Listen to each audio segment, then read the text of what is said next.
Hey guys, thank you so much for all of the support and sharing the podcast and subscribing. If you haven't subscribed already, please, what are you doing? Subscribe. This helps me out so much so I can continue this. And I really do want to continue the podcast. I think it's so much fun. I get to have these awesome conversations with people who I feel like are like way out of my league. But if you have not followed me on social media already, it's at Jeff Gruby on Twitter, Facebook, Instagram. Go ahead and share with me your maybe your favorite podcast episode. That'd be a really awesome thing. And I think you're really going to love today's guests. All right. Take care, guys, and take care of yourself. Hey, everyone. Today's episode is brought to you by Vivo Life. Now, we all know how important protein is to maintain an optimal diet. And me, I'm a busy dad of two little kids.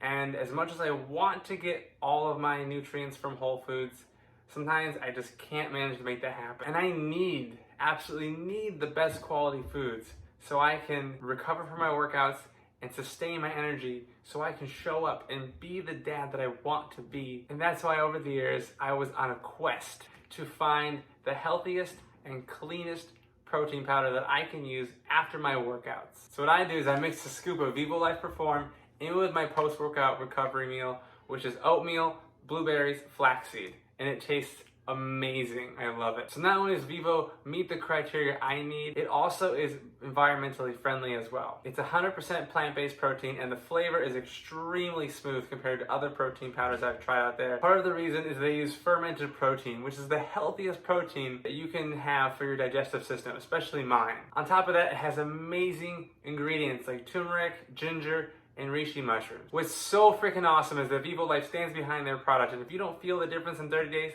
they give you a full refund, no questions asked. So I get it. We're all unique. We're all different. We have different preferences. You be the judge yourself. Go to vivolife.com, and at the checkout, use the coupon code PERFECT10 for 10% off your first order. And by the way, my favorite flavor is the banana and cinnamon. It's about growing as a person. Your best is completely unique to you. I think this is episode 32. Okay. Hey, everyone. Thanks for joining me on the Fuck Perfect podcast. This is episode 32, and I'm here with life coach Phil Hunter. Hey, thanks for joining me today, Phil. It's a pleasure to be here. So we were just talking just before, and we might as well press record. You're going to tell me how you got started in life coaching. How did that come about? Yeah. So I'll give you the short condensed version, but I've always been into personal development, so that's something that everybody does to some level. And I used to work in IT, used to do software testing. So I used to be, big geek doing the IT stuff. And then one of my friends in work asked me to go to a seminar. So she knew I was into personal development. I didn't really have a clue who the speaker was or what it was about. I just thought, yeah, I'll just turn up and see what happens. So I went along and I really connected with the speaker and what she was saying. And it was actually one of Bob Proctor's #1 consultants in the world. It was, a lady called Kim. And I just I was at that place where I was uneasy, I was mildly discontent, but I didn't want to live in that mild discontent. I knew there was something more for me, or there was something more that I could strive towards. So I took a chance and, got myself a coach. And from there, things started to just dramatically shift and change. And Awesome. I went through that whole process because I didn't really know what I wanted to do, which most people don't. They don't know what they want to do, or they don't know their purpose, that buzzword. And, I had to sort of be very introspective and ask myself all these questions and sort of try and figure out what it is that I want. And, there's a process to that, like everything else. And two things really stuck out for me. The first one was I've always been very compassionate. I've always been very empathetic. If any of my friends were in trouble or they needed help or something, I would love helping them out. I'd be the first one to go out of my way, to go the extra yard to help them out. so I've always been like that. And the other thing was that I've always been fascinated by the mind. I've always been fascinated by psychology and personal development as well. And it kind of made sense to me. It's like, okay, well, I can actually help people as well as, do that thing that I love, which is find out more about the mind and how the mind works. And that's what I did. I went on that journey. I really got my claws into that. And I started to do all the different certifications and diplomas. I started studying different speakers. And I made that transition, so I was in a really well paid IT job. The money was great. I was going on the holidays, I was doing a little bit of traveling, and I would have sort of saved my money up. I went traveling for like 3 weeks at a time. I think this particular year, I was thinking about going to Australia for 3 weeks. But then I went to that seminar and I sort of asked myself that question. It's like, I could do this, every year from now on, or I could take a bit of a risk and investment in myself and take all that money and put it towards creating something that would allow me to have a future where I could travel the world as I worked. And that's part of my goal is, to be able to work remotely, which I can do now, is work remotely and travel as well. So I sacrificed a bit of my time and energy in order to create more freedom and abundance and a better lifestyle for myself. So I went about, I transitioned from the IT, I built up the coaching until I was sort of at the same income as the IT, could leave the IT behind and push the coaching.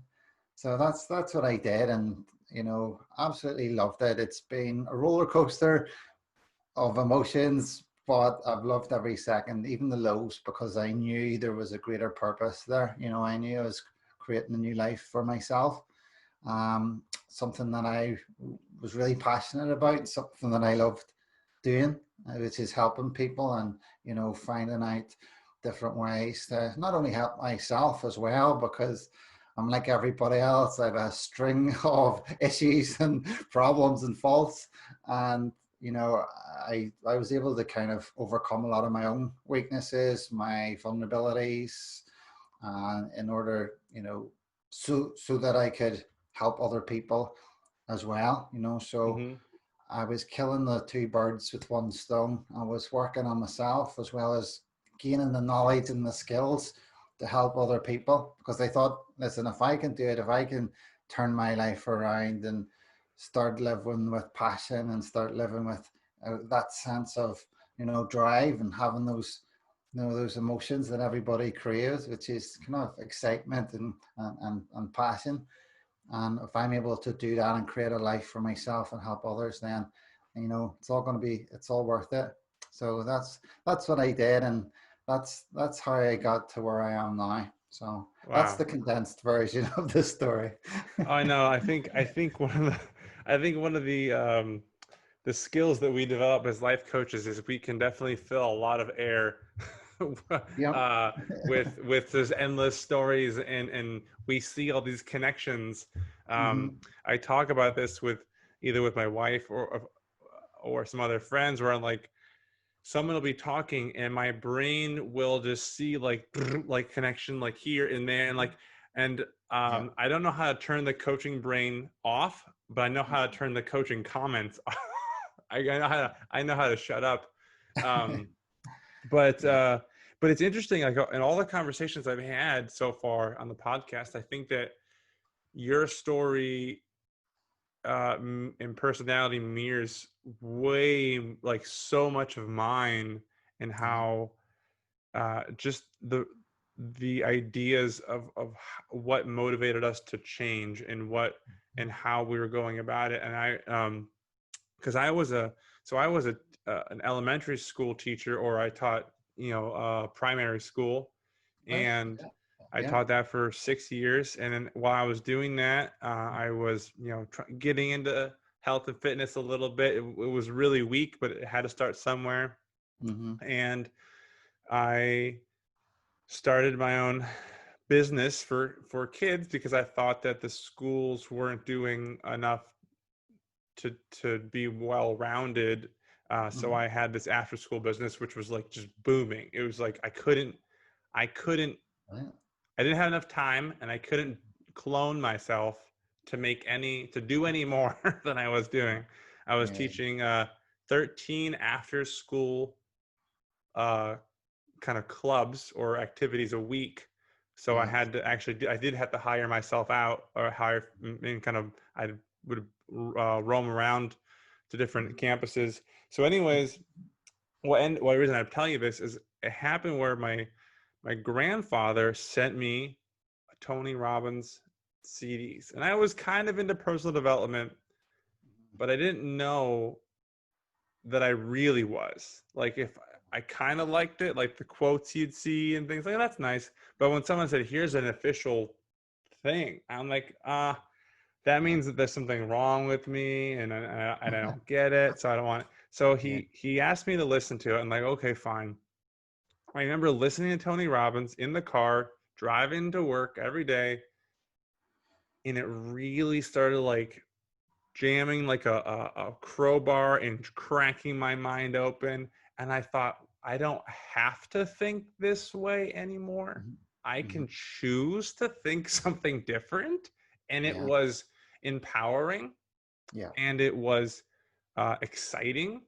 And I saw myself, all I could buy, and I taught computers, and I'm super geeky too, and any kind of Yeah. like superhero sci-fi stuff and technology and shiny gadgets. Like, Yeah. I like that. And I saw like, well, I can go to these, like this conference, like a Tony Robbins thing, or I can go to this thing. So I started putting more money into that to see how Mhm. much I could grow, because I was trying to first off change my perspective and mindset. Yeah. And then I was always fascinated with acting, because you get to choose different roles that made you have different perspectives, and that psychology that you were talking about.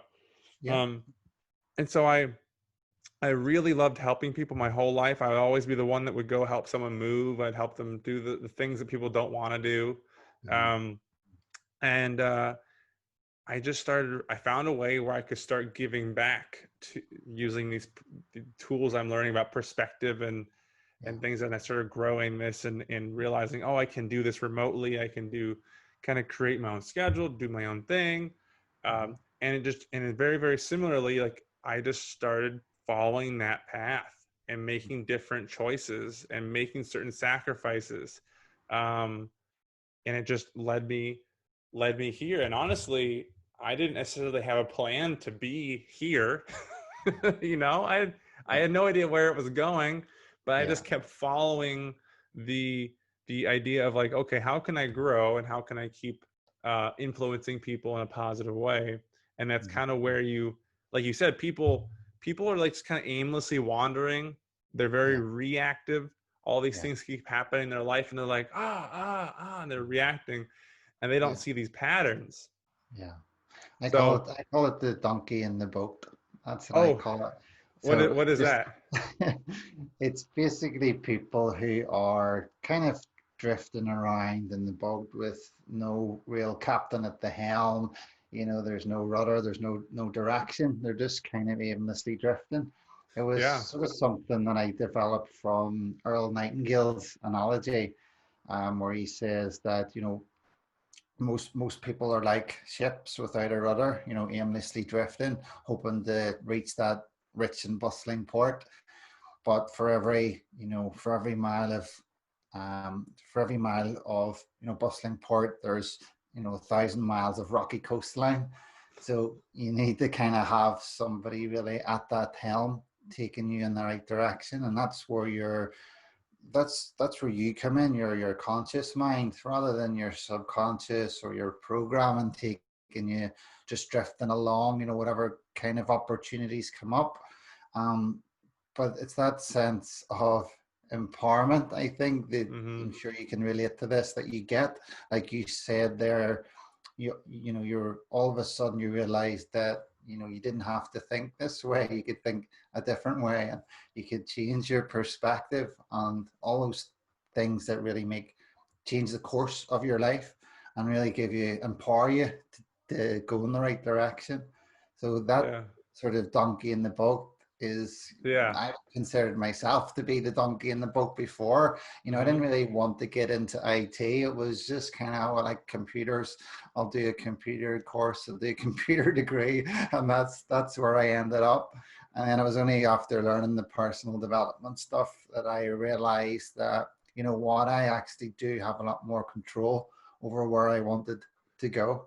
Yeah. And like yourself, you sort of shifted and changed that direction once you learned some fundamental or foundational, Yeah. coaching And tools or let me perspectives. bounce this off you. What do you think? What do you think about this? I think a lot of people have two major feelings, and they're mostly, I think they're the same thing: Hmm.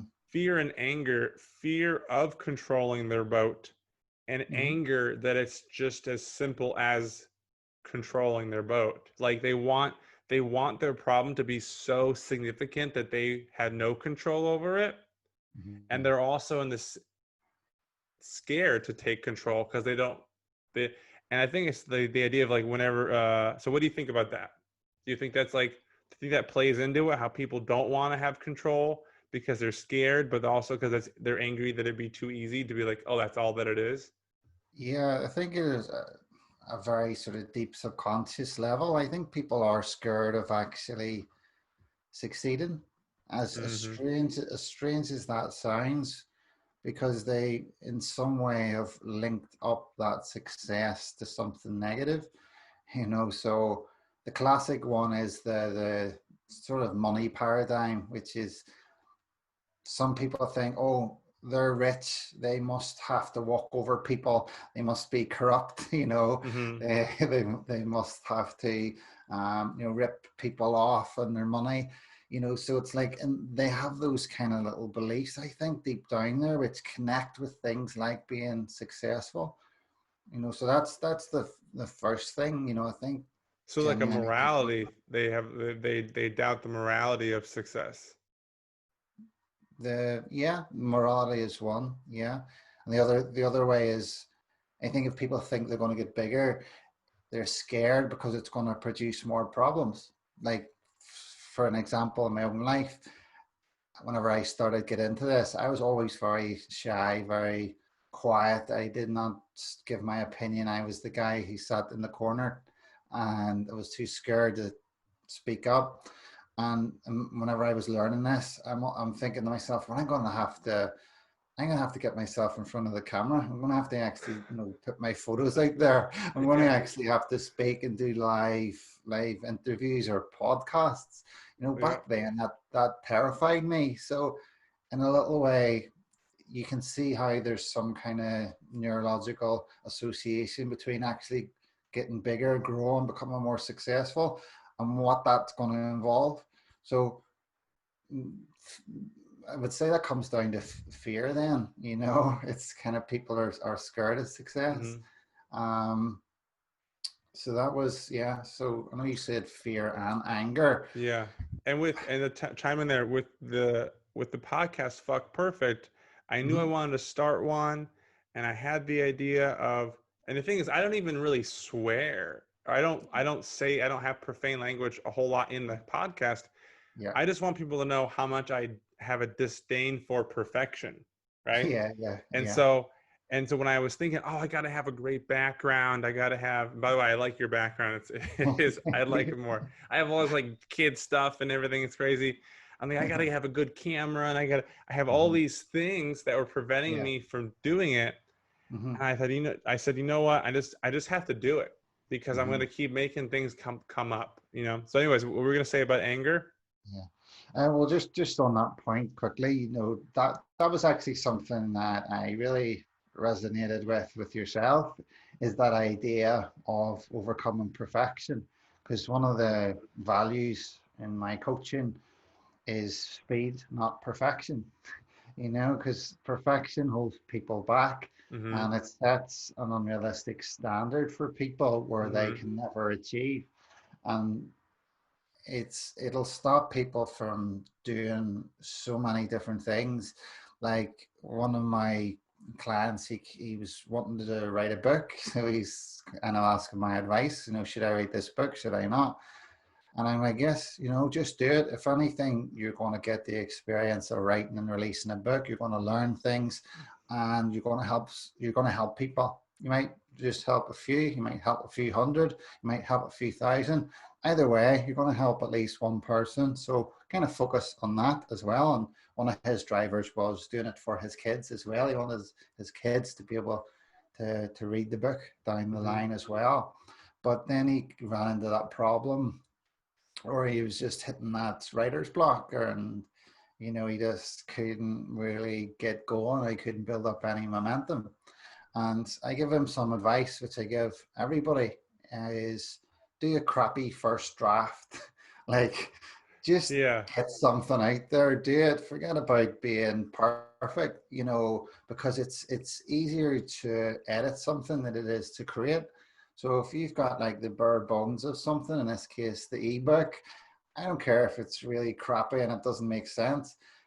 Once it's there, you can go, okay, well, maybe this chapter would be better here. Maybe this sentence or paragraph I can put down here. And it's easier to kind of change it about.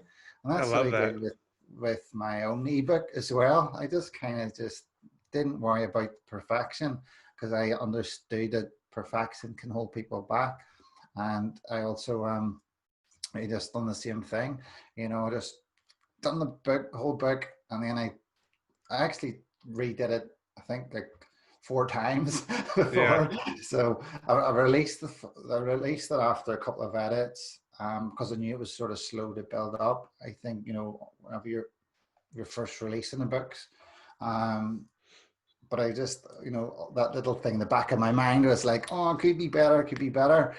So I did update it, and then I released that. I was just allowed myself to be happy with it. I knew there wasn't going to be everything in there, but I knew it was going to help lots of people. And I do get great like feedback from it, from people who've read it, and I was I'm quite proud of it, because it was a big step for me. It was a big leap to do something like that, and to overcome my perfectionist nature as well.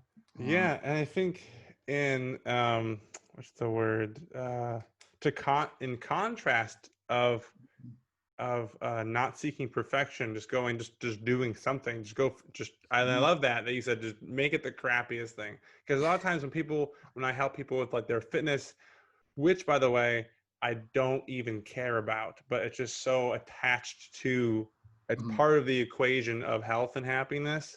I don't care. Like, I tell people there's not one thing that works.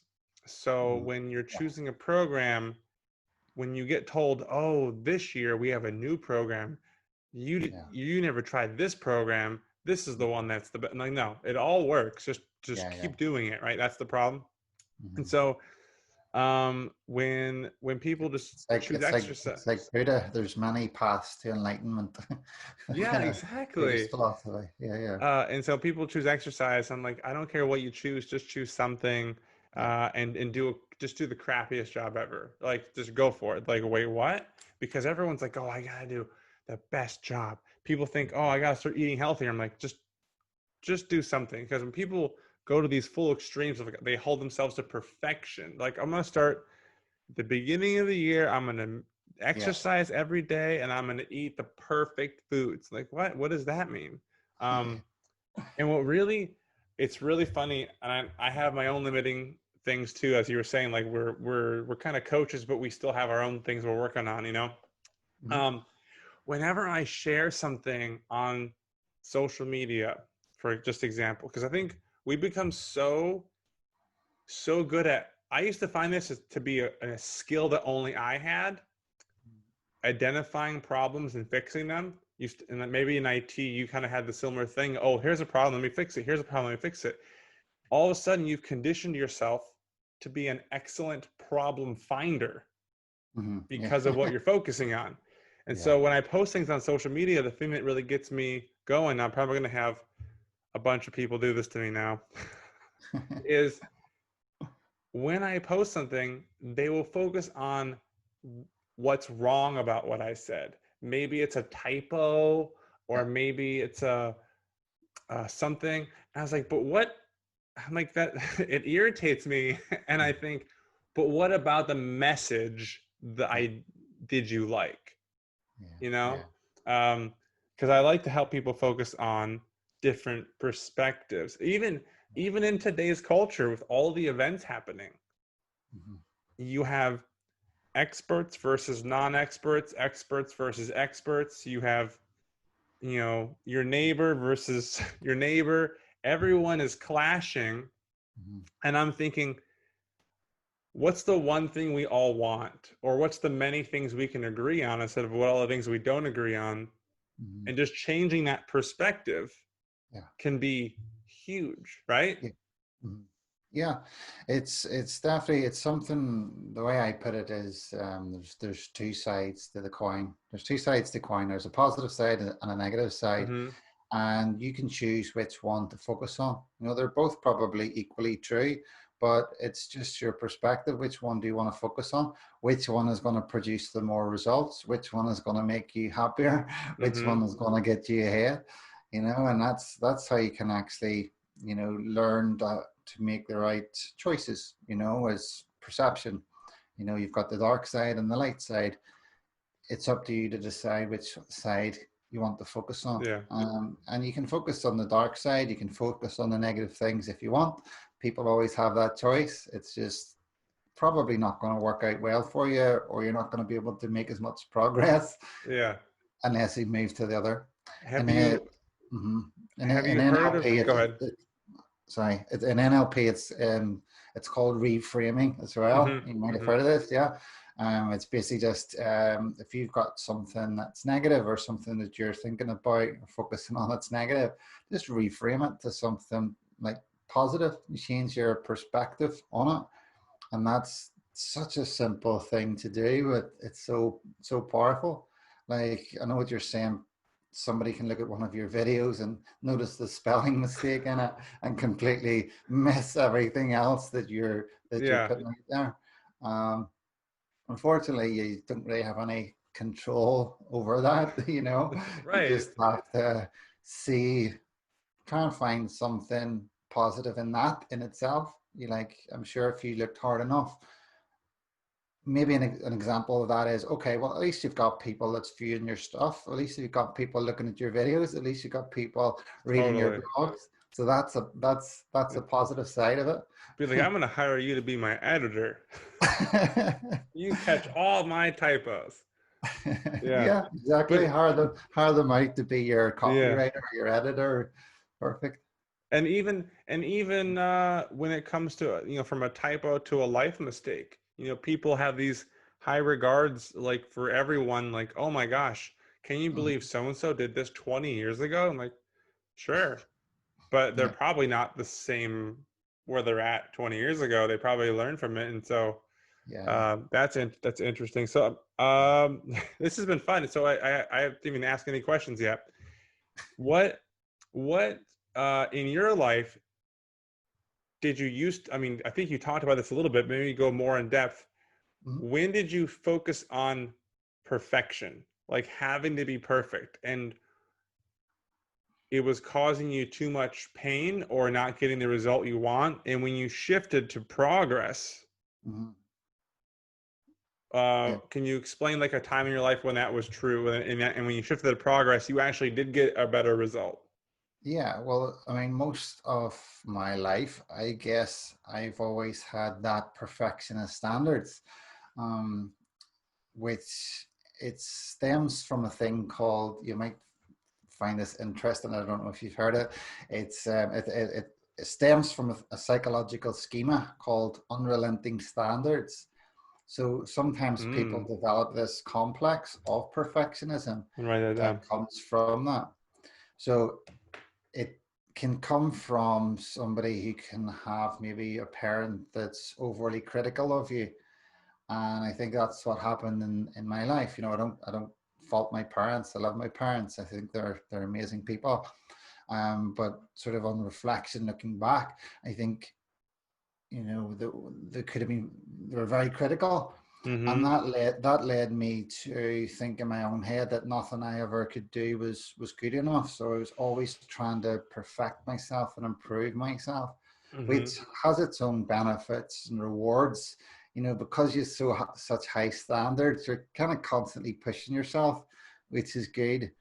But you're kind of chasing the carrot, that's dangling in front of you. You'll never get it.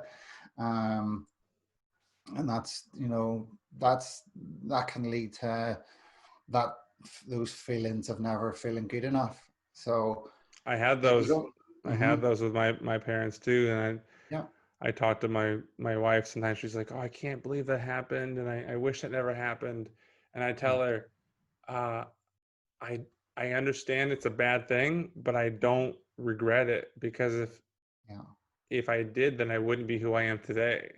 yeah, yeah, exactly. So it was only really whenever I started this intense personal development journey, which Mm-hmm. was kind of three years ago, 3.5 years ago, that I started to learn a lot and really dig into a lot of these different courses and diplomas and certificates I was learning, and just through that journey this was highlighted about this kind of idea of perfectionism, and I was able to kind of look back and realize that yes, that's where it's maybe stemmed from.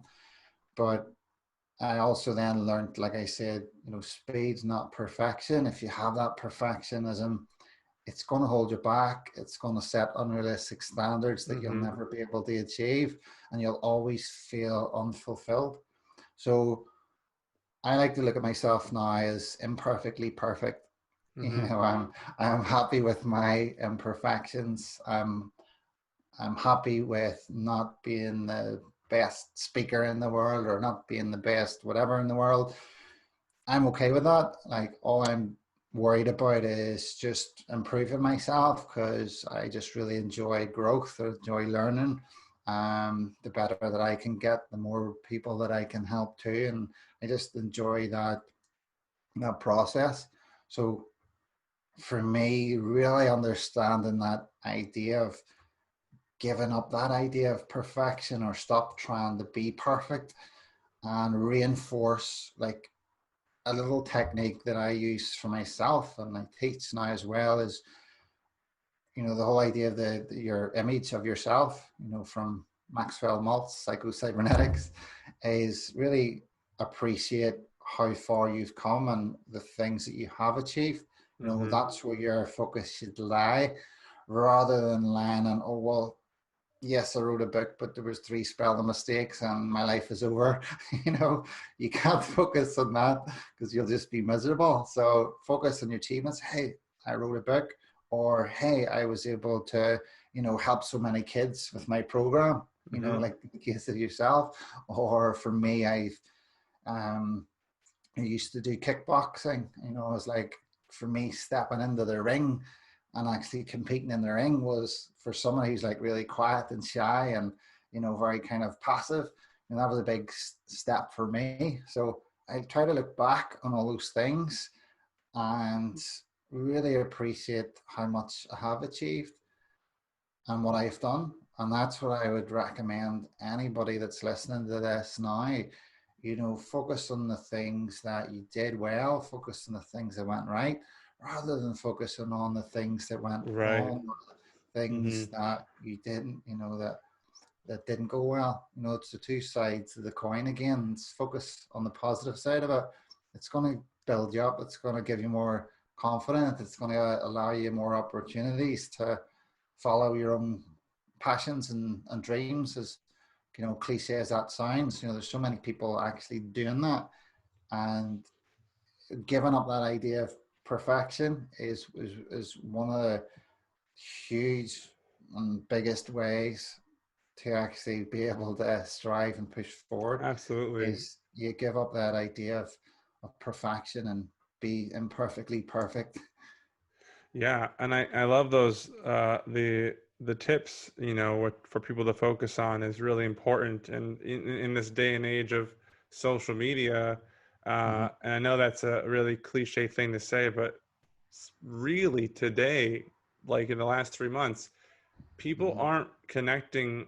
They don't have, I mean, if you have a side of the coin, like a balance of like in-person connection and digital connection, remote connection, like we are, we have no in-person connection anymore. It's very, very little. And if it is close, we say, hey, stay back further away and make sure you have these rules if you want to connect with me. And so that we're all digital. And so I think with social media, people are projecting these perfect lives. And I think that we compare ourselves to be like, oh, this person has a perfect life. They're always here. They're always there. They're happy, or they're whatever. I would even say that the people that are usually projecting perfect lives obviously are probably the furthest from happy and fulfilled. Yeah. But I think they're probably struggling the most right now because it's harder for them to maintain that facade, the fake side. So I think it's really important to focus on the achievements, like you said. Focus on what you have done, not what you haven't. Focus on, there's these 3 questions. Let's see if I can remember them, that Tony Robbins mentions to help you in any situation. Are you focusing on what you have or what's missing? Is it within your control or not? And are you focusing on the past, the present, or the future?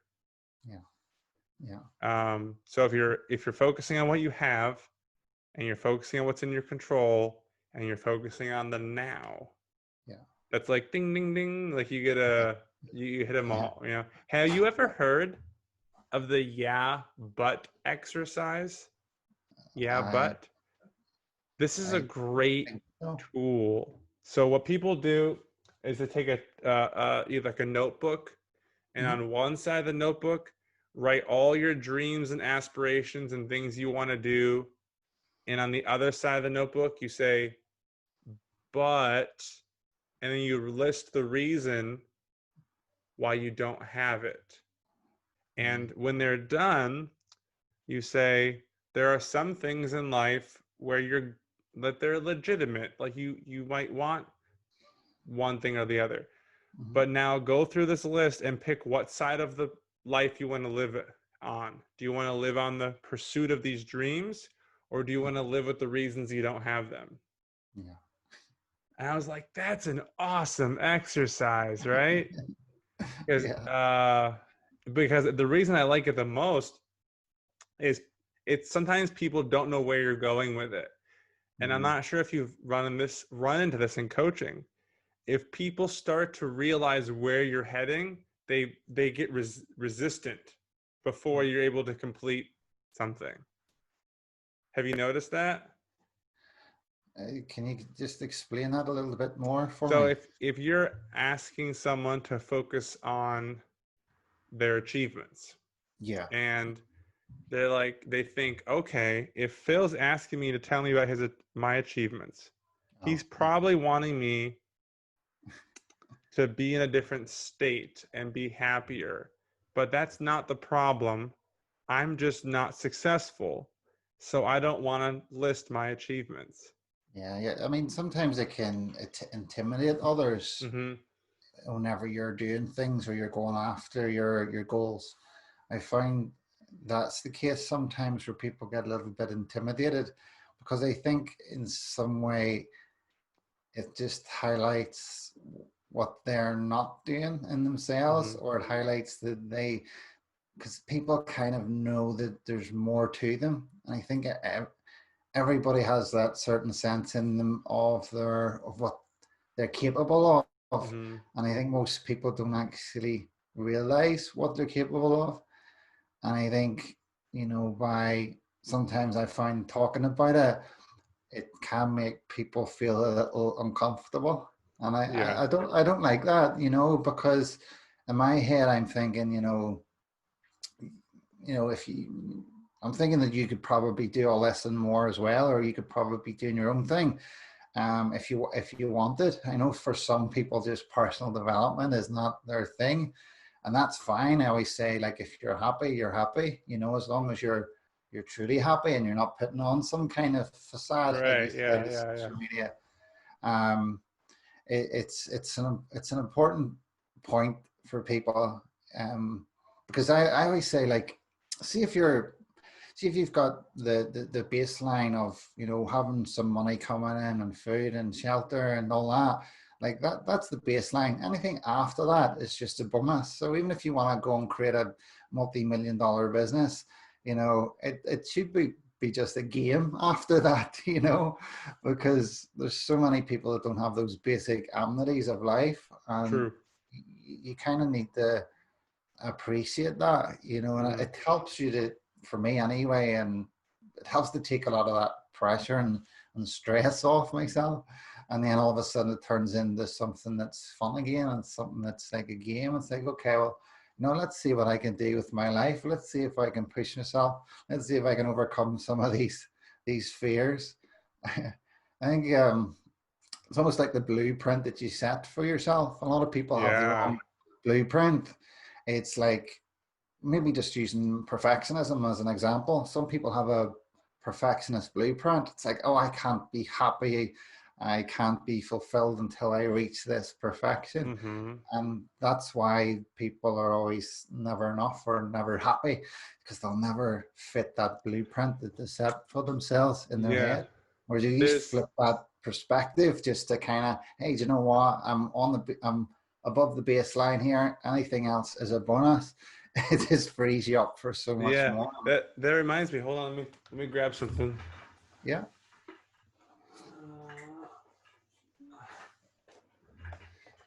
Because I think this is something Tony Robbins, I learned from Tony Robbins as Yeah. well. Was So I'm not sure if you got this. Have you seen this book? Happiness Advantage. I haven't. It's small. I don't know. Yeah. It's probably like 200 pages. It's fast. Mm-hmm.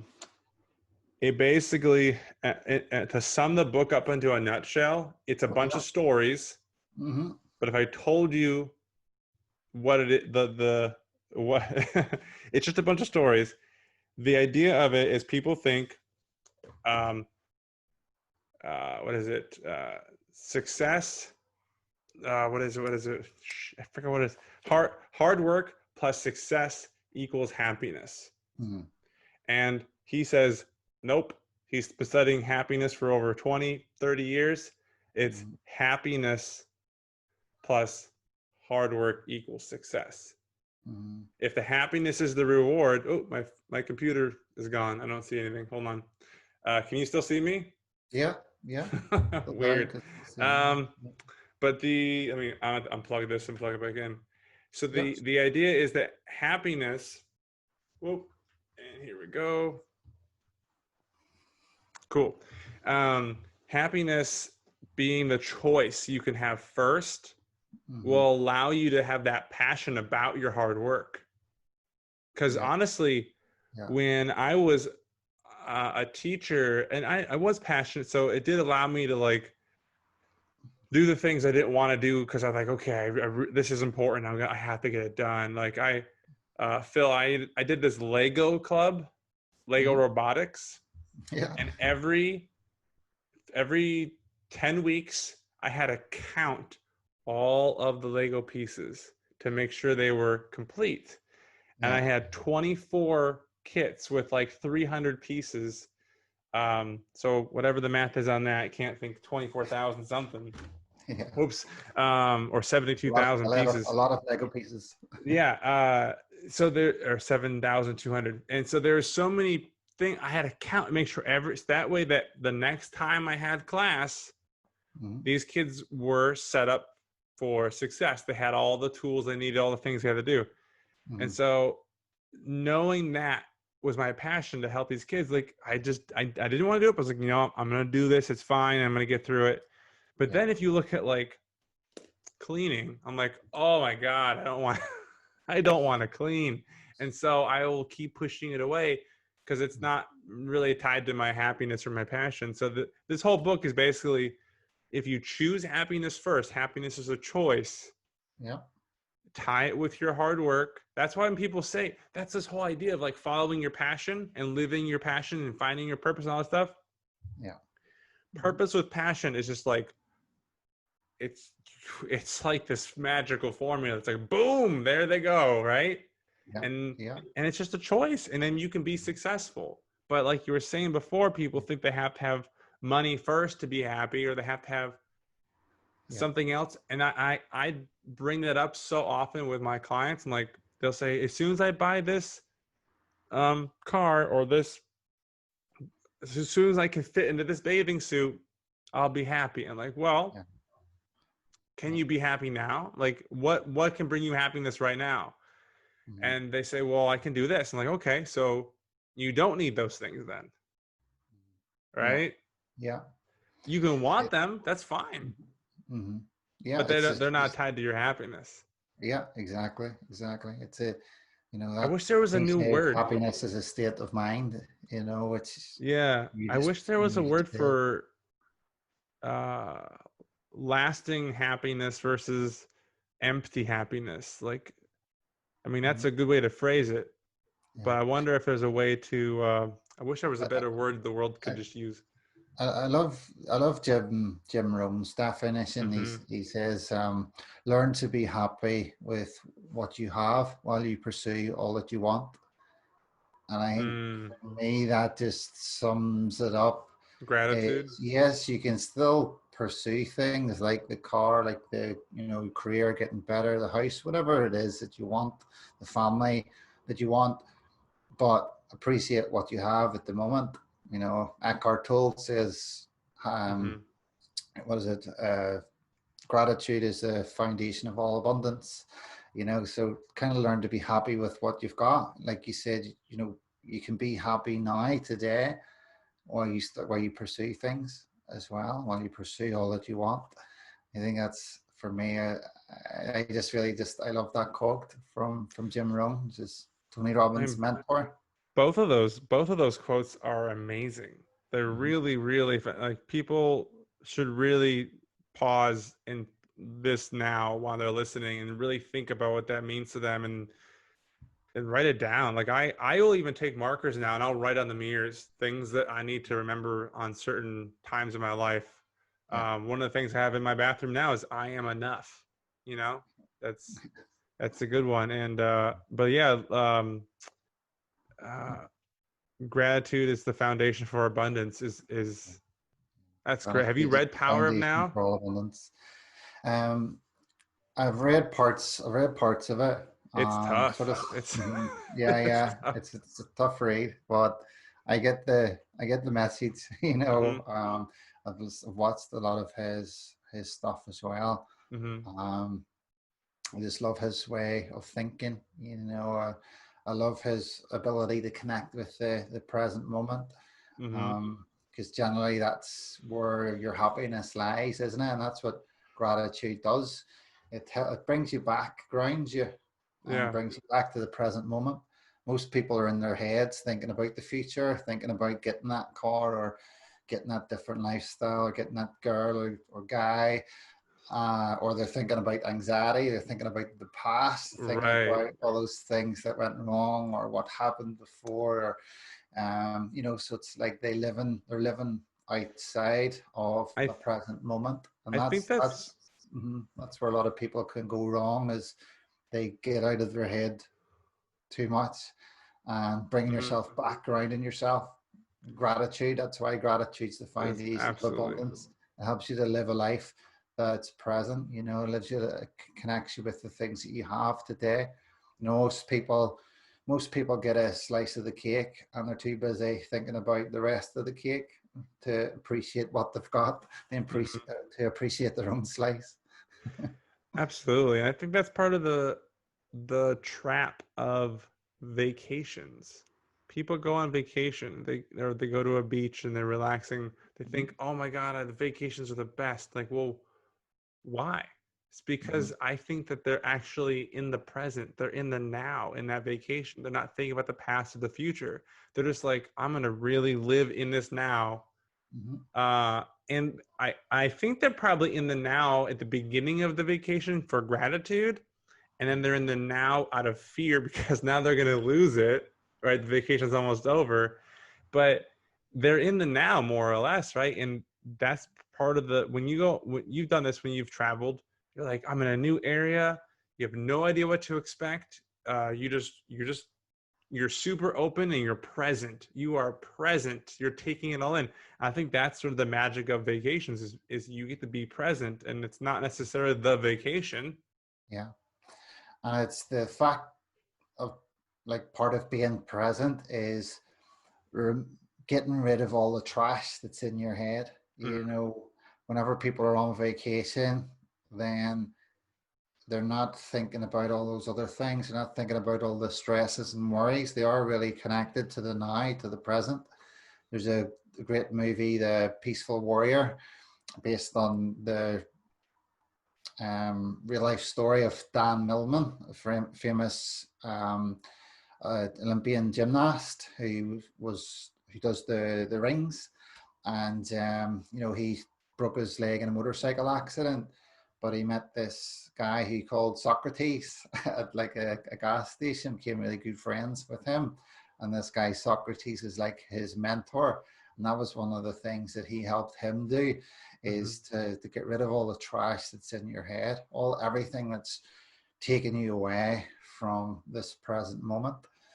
You know, and that's a difficult thing to do, but it's an incredibly powerful thing if you can master how to do it. Things like, you know, meditation, things like yoga, things like your rituals, your affirmations, you know, those are all ways to get out of your own head and focus on what's, you know, what's around you. Like, what do they do in meditation? Sometimes you focus on your breathing, you focus maybe on your sentences, you look at kind of your peripheral vision, you notice what's around you. This is all ways to connect with the now and realize what's here, what's present. And that's, like you say, what vacations help you do as well whenever you're living in the now, is you get rid of all that trash that's in your head. You forget about work and all the pressures and the stresses, and you actually just enjoy being there with whoever you're with. Or, you know, if you're traveling on your own like I did, then you get to really enjoy the company of other people around you, and you actually can make those human connections, which is what life's all about. You know, like you were saying earlier about social media can distance people at times. I think it can also bring people together. Like, we're talking here and we're on other sides of the world, but yet, you know, we've got so much in common. Our lives have went through sort of similar stages as well, and we're both sort of doing coaching now, so it can connect people as well. It can bring people together as well as push people apart, depending on how you use it. On the perspective too, right? On the perspective, yeah. And that's like, some people get really overwhelmed by things, especially once you get into personal development and self-improvement. There's so many different people out there. There's so many different options. There's so many different programs. I like to say it's all just perspective. Like the law of attraction, that was something that I done a lot of my coaching in at the start, was all the universal laws and law of attraction, and it was never really my thing, but I done it anyway because I knew it allowed me to expand my consciousness and see things. If anything, it was a case of lateral thinking, being able to see things outside the box that I'm not normally used to thinking. I'm a very logical and very rational person, so I just seen it as another perspective that can help me to see different truths, you know, as well, and help me to explore and see things in a different way. I think that's one of the definitions of intelligence, is your ability to see things from different perspectives. And that's why things like books, you know, which hold the knowledge of centuries in them, you know, that's why they're so good, because you read a good book and it can really shift and change your perspective, or help you remind you of things that you already know as well, or give you the permission to see things in a certain way, to give you the permission to be more of yourself as well. So if people are getting stressed by it all, because I think that happened to me at one point. I was like, I thought I'd done this, I'd done a wee bit of NLP, but like then there was like CBT and there's EBT and there's like the life coaching and then there's like universal laws. It's never ending, the amount of knowledge that's out there. I would say just see them as perspectives.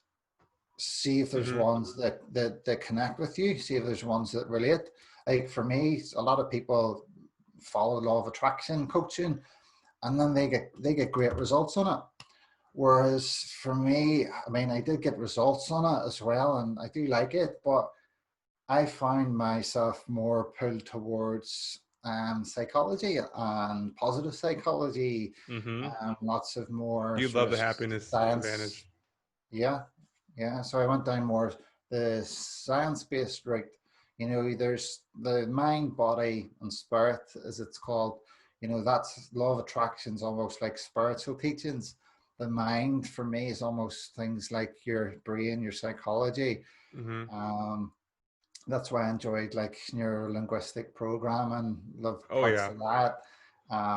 So I enjoyed, and people will find they'll sway towards certain people, and at different times in their life, they'll sway towards certain people. For me, I could never get into Tony Robbins. Like for so many years, it was almost like he was too good. There was so much of an overwhelm of information there that I couldn't connect with it as much.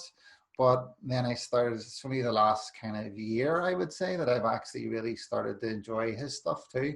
I'll go through little phases of different people and absorb the knowledge as much as I can. Drink from the fountain. I drink from the fountain of knowledge of many fountains. It's almost like a Bruce Lee philosophy I've got, which is you take what works and discard what doesn't. I think that's what everybody should do. Be free to try different things and different approaches.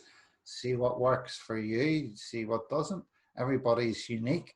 Everybody's going to really connect with certain people. Everybody's going to connect with certain style or a certain approach. Sometimes you won't. Maybe a couple of years later, you'll come back to that person and start to actually relate to them a bit more. But follow your own path. There's many paths to enlightenment. Find your own way. That's what I would encourage people to do. That is amazing. That is what actually led me to pursue beyond health coaching, more life coaching a year or two ago. I'm not sure when it was.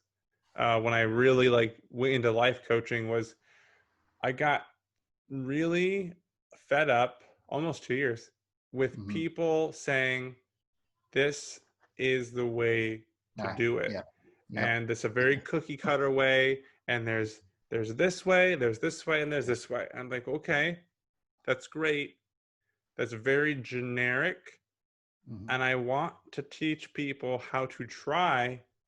They can try these 3 ways, but maybe it's actually in between one of these options, figure out. I want to teach people when I coach them how to be a scientist and experiment with, does this work for me?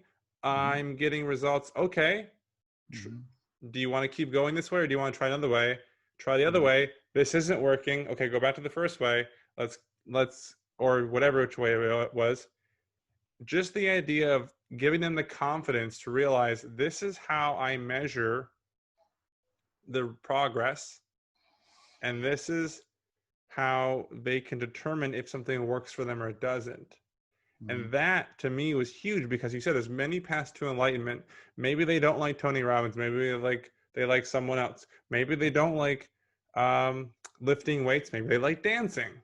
I know you're committed into dancing, right? And you find different things that work for you, because the thing is, we're not all the same. We're very unique. And I think people get so caught up with wanting to copy other people because they don't want to think.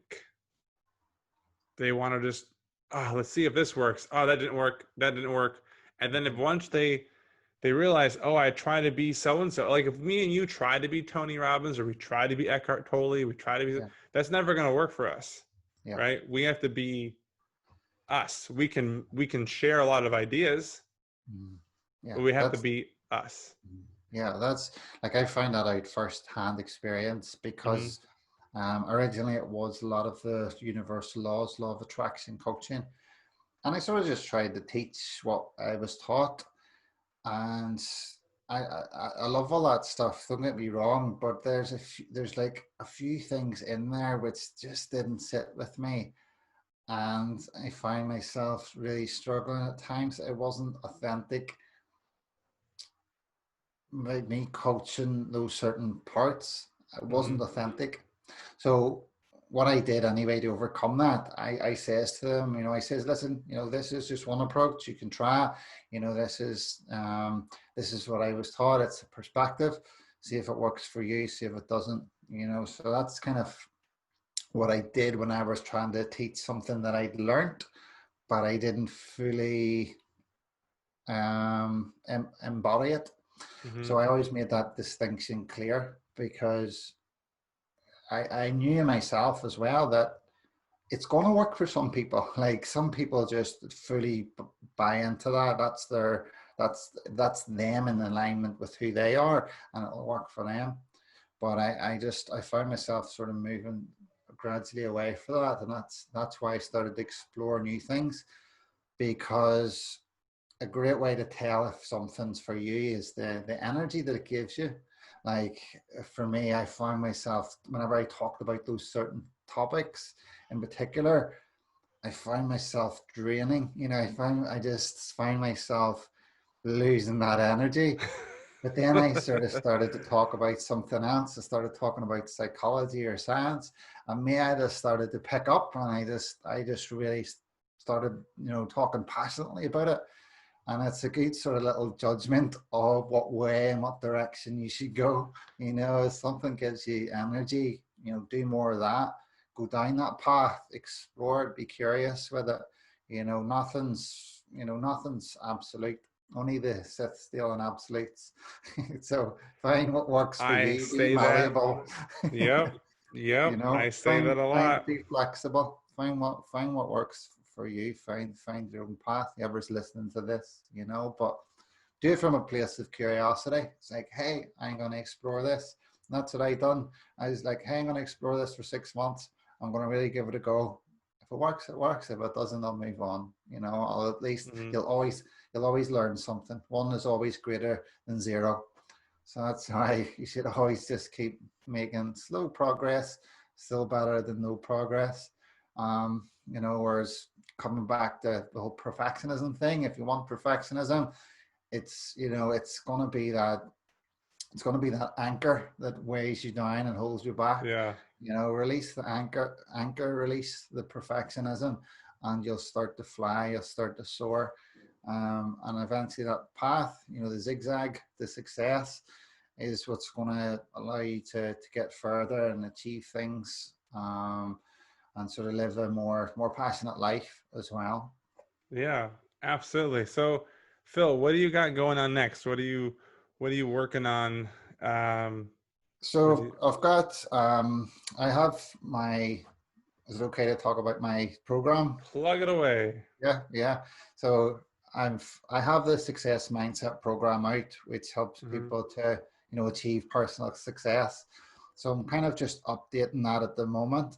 I've done a lot of work on myself personally Hmm. around certain issues and learning things and been exploring some hypnosis as well. But my main sort of drive and focus is just the program, Success Mindset program, and just to try and really focus on how helping as many people as I can. That's Absolutely. just Yeah. that's always my focus. It's never about me. It's always about it's always about you. It's always about somebody else. If I can keep Yeah. on working and improving myself and help more people, then I'm doing my job. I'm living my own passion, my own purpose, and that's Yeah. And that's sort that's of what I why want. some people say to me, like, why do you have people on that are like your quote unquote, competition. And I'm like, they're not my competition because Well, like you might resonate with them or not, or maybe it helps you and go for it. I can't help yeah, everyone in the world. Geez, I need help. Like I can't do this alone. yeah.